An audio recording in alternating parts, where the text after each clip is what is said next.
La línea arterial es un procedimiento invasivo utilizado frecuentemente en anestesia para el monitoreo directo de la presión arterial.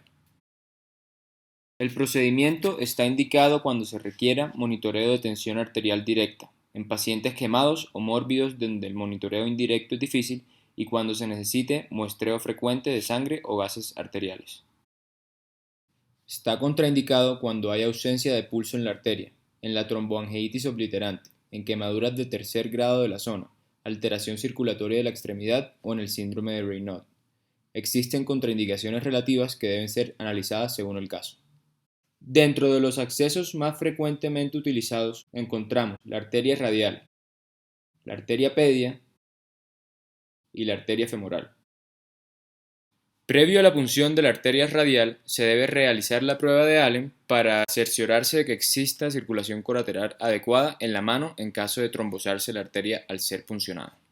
Se ocluyen las arterias radial y cubital y se pide al paciente que apriete el puño repetidas veces. Luego se libera la arteria radial y se evalúa el llenado sanguíneo de la mano a través de la arteria colateral.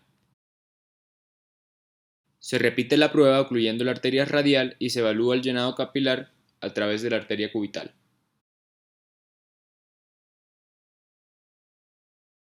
Al canalizar la arteria radial, se debe tener la muñeca del paciente en extensión para aproximar la arteria a la piel. La canalización de la arteria es un procedimiento estéril y como tal se debe realizar un lavado de manos quirúrgico previo. Se debe utilizar guantes estériles y realizar un lavado de la zona con iodopovidona. Para el procedimiento se requiere una aguja calibre 18. Un catéter Arrow calibre 20 o 22, asegurándose que la guía y el catéter deslicen adecuadamente, y un campo estéril. Una vez colocado el campo quirúrgico estéril, se palpa el pulso radial entre el radio y el tendón del flexor radial del carpo, marcando el trayecto de la arteria radial. Utilizando la aguja 18, se incide la piel en dirección a la arteria radial. Esto evitará el uso de fuerza sobre el catéter Arrow al insertarlo sobre la piel.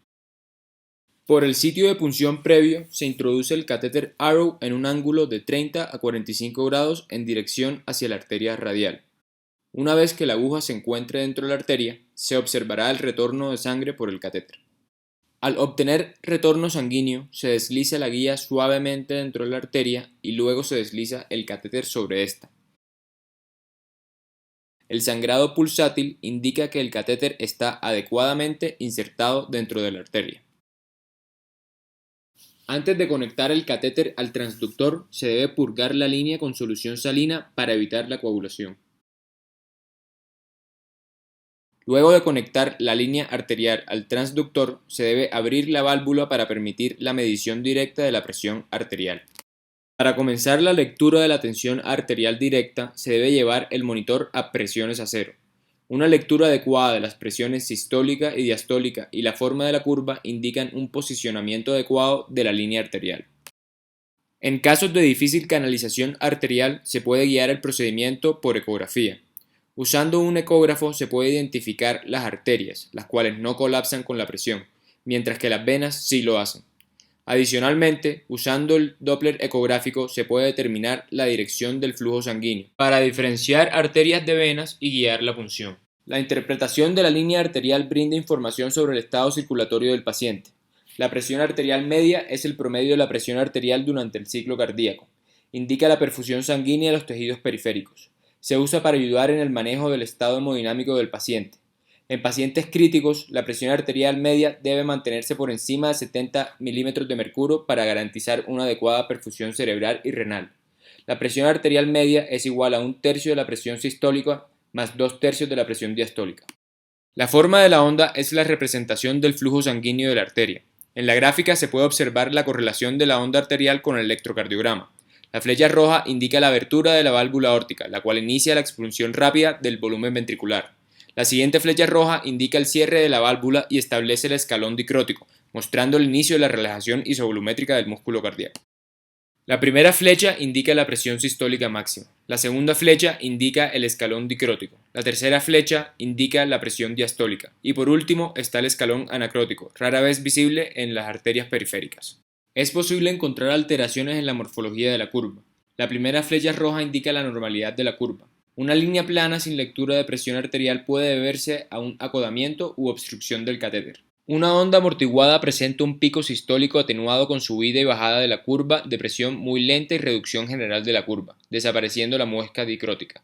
De esta manera se obtiene una lectura falsamente baja de presión sistólica y falsamente alta de presión diastólica. Una onda resonante presenta un pico sistólico muy agudo, obteniéndose una presión sistólica sobreestimada y una presión diastólica subestimada. Suele deberse a problemas del transductor o a un sistema demasiado rígido o largo que dificulta la transmisión de las ondas. El pulso alternante es una anormalidad que se presenta en ritmo sinusal. Se refiere a un patrón de cambios alternantes en la presión de pulsos dado por una alteración en la fuerza de la contracción de cada latido. Puede verse en insuficiencia cardíaca o en alteraciones del calcio. El pulso paradójico se encuentra cuando hay un decaimiento en la presión sanguínea sistólica mayor a 10 milímetros de mercurio durante la inspiración. Puede verse un taponamiento cardíaco, pericarditis, enfermedad pulmonar severa o falla cardíaca avanzada.